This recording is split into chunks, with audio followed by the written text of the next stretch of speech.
Bukit Jabal Kat atau kadang juga disebut Gunung Jabal Kat. Tempat ini berada di Desa Paseban, Kecamatan Bayat, Kabupaten Klaten, Provinsi Jawa Tengah. Tempat ini berada di ketinggian kurang lebih 860 meter di atas permukaan laut.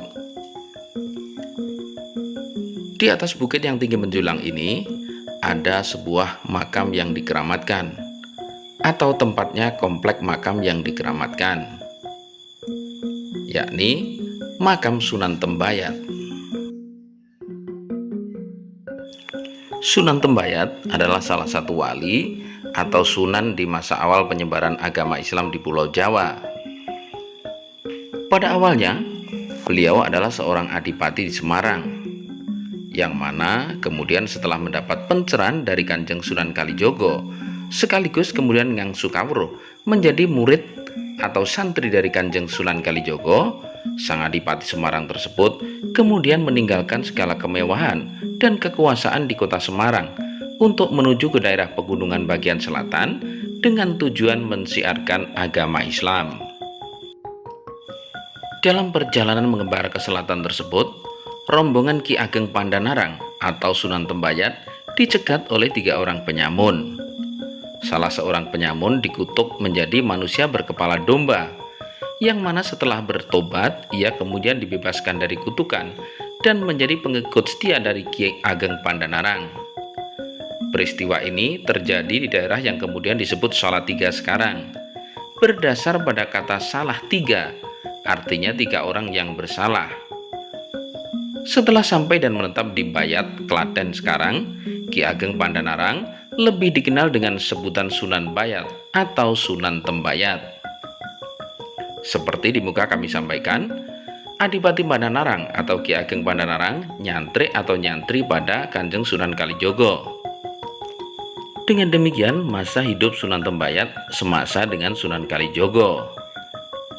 Berdasarkan sengkalan berupa seekor kura-kura yang dipahatkan pada dinding barat mihrab Masjid Agung Demak yang didirikan pada tahun 1479. Sedangkan Sunan Kalijogo hidup semasa dengan Sunan Kudus.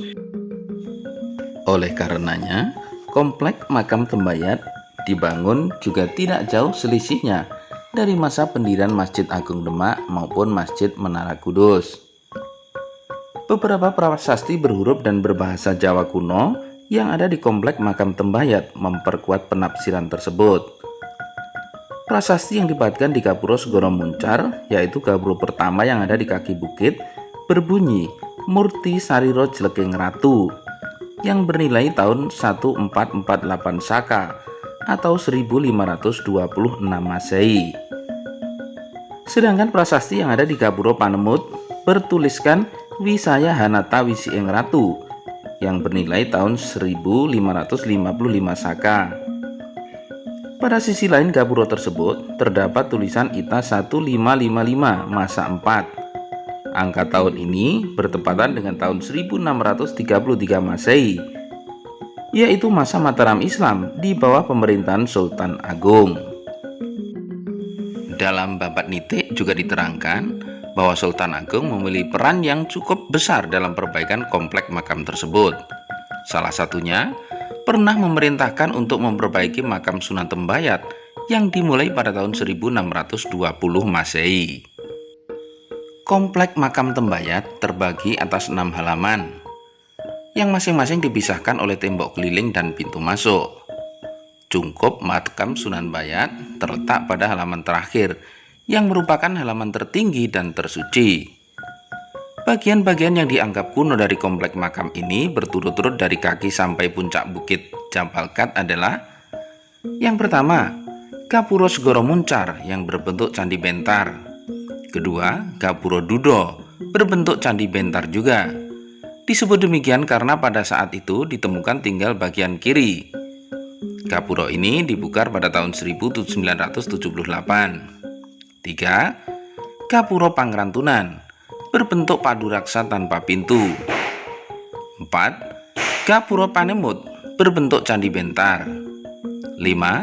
Gapura Pamuncar berbentuk candi bentar seperti Gapura Panemut. Yang keenam, Gapura Balibatur, berbentuk padu raksa berdaun pintu. 7. Bangunan-bangunan makam keluarga dan pengikut Sunan Tembayat. 8. Dua patasan bernama Kiai Nogo. 9. Bangunan cungkup dan makam Sunan Tembayat sendiri.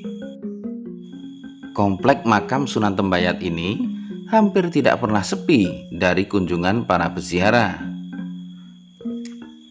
Tiap hari, ratusan bahkan ribuan pengunjung datang dari berbagai pelosok penjuru tanah air untuk berziarah ke makam aulia dan wali ini. Ini tidaklah mengherankan karena Sunan Tembayat memang pada masa itu termasuk anggota Wali Songo penutup. Penunjukan Sunan Bayat sebagai anggota Wali Songo dalam suatu sidang Dewan Wali Songo di Masjid Agung Demak untuk menggantikan Syekh Siti Jenar yang mendapatkan hukuman mati karena mengajarkan ajaran Wahdatul Wujud kepada khalayak umum. Usulan tersebut datang dari Sunan Kalijogo yang kemudian disetujui oleh para anggota Dewan Wali Songo. Kebesaran Sunan Tembayat sebagai waliullah yang keramat juga dapat ditemukan dalam buku Awal Kebangkitan Mataram, karya Haji de Graaf. Buku itu menceritakan bagaimana Sultan Hadiwijoyo yang pada masa itu berkeinginan berziarah ke makam Sunan Bayat terpaksa harus gagal karena pintu makam tidak bisa dibuka oleh sang juru kunci makam. Ini terjadi saat peperangan dengan Mataram. Mengetahui hal ini, Sultan Hadiwijoyo menyadari isyarat bahwa wahyu keraton sudah berpindah dan tidak lagi berpihak kepadanya. Sementara itu, Pujangga Besar Tanah Jawa Raden Ngabei Ronggowarsito dalam kitab Wirid Didaya Jati juga menyebutkan Sunan Tembayat termasuk anggota 8 waliullah yang diberi kewenangan mengajar wirid dan pelajaran ilmu kasampurnan atau tasawuf untuk angkatan kedua dan ketiga pada era akhir kerajaan Demak sampai awal kerajaan Pajang.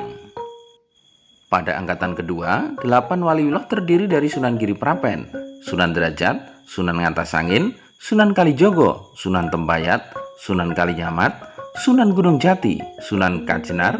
Sementara pada angkatan ketiga, 8 waliullah adalah Sunan Prapen, Sunan Derajat, Sunan Ngantasangin, Sunan Kalijogo, Sunan Tembayat, Sunan Patusan, Sunan Kudus, dan Sunan Geseng. Baik sedulur, ini adalah sekelumit kisah dari makam Sunan Pandanaran atau Sunan Tembayat di Bayat, Klaten. Terima kasih sudah mengikuti video ini. Semoga bermanfaat. Salam.